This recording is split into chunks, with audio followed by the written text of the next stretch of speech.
Good morning, folks. Top stories today begin with a release from the European Southern Observatory.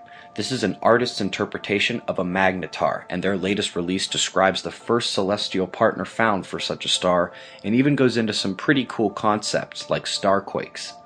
We also have a solid release from NOAA with some troubling inferences to be drawn.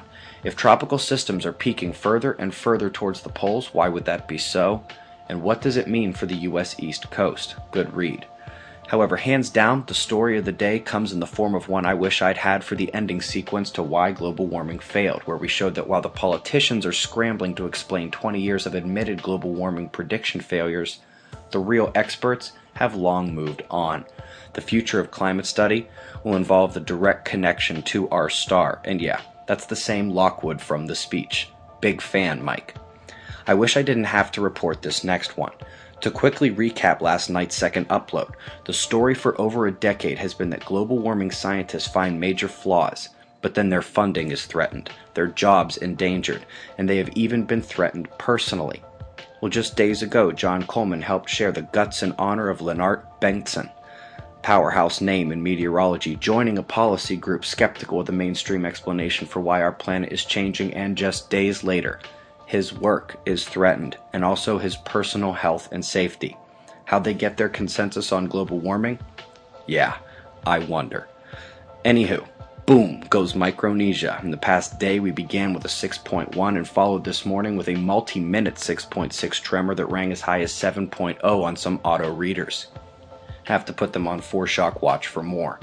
Remember, the rest of the ring is unstable too, with volcanoes to the north, that Oregon quake 2 days ago, and the instability of the Pacific Ridge. Quickly to the weather. Another mostly beautiful day here. The blues on the precipitable water overlay show the only areas of note.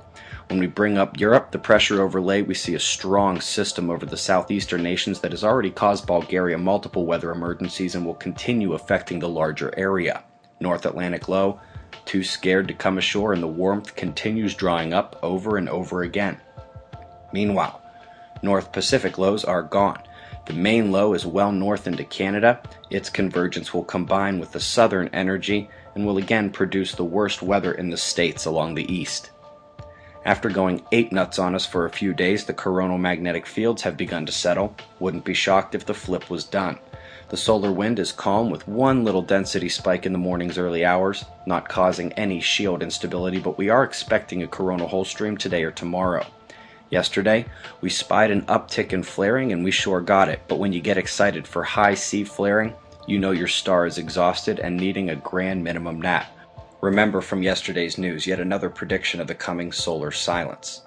The departing sunspots lost their delta about 2 hours after gaining it back. She's decaying along with the southern central region. We set our eyes north to the new group, large umbras separated, but look at the central arc with bipolarity.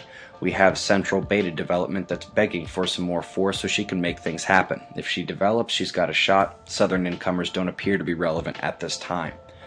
Green outgoing coronal hole stream is what we're awaiting in the solar wind.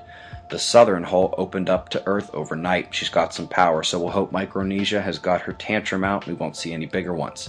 Shots of our star to close. Eyes open. No fear. It's 6:45 a.m. Eastern Time, and that's the news.